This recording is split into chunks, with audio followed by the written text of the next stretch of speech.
Assalamu alaikum dear students, hope you'll be doing well. Today we are going to start our lesson with the use of present and past participles.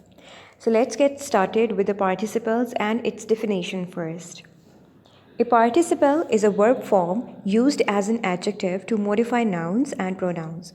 Now dear students, you have to keep this thing in your mind that participle is a non-action verb.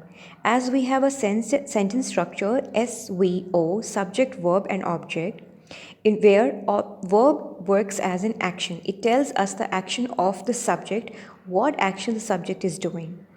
But when a participle is used in the sentence, there must be another helping verb or an action verb existing, because the participle does not tell you the action of the subject. It basically tells the quality of the object and it is used as an adjective. Now we have two kinds of participles, present participle and past participle.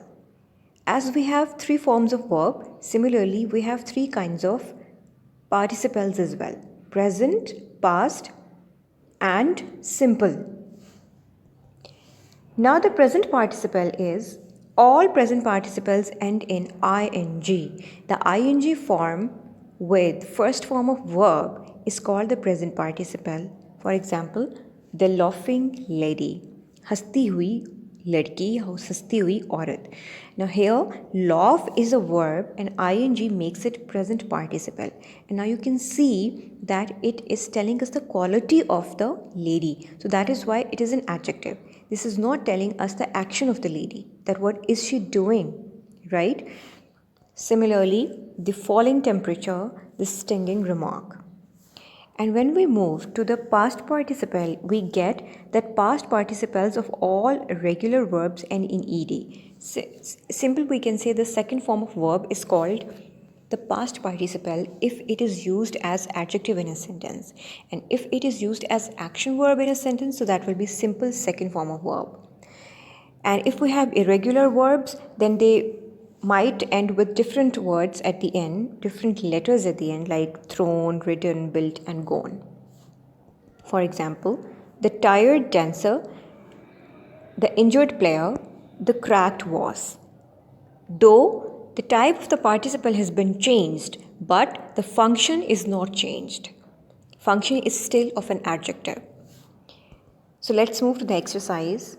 Underline the participles in the following sentences. He was so shocked due to the accident that he could not speak. Now he was so shocked. Here, could not or was are the helping verb. They are also telling us a little about action as well.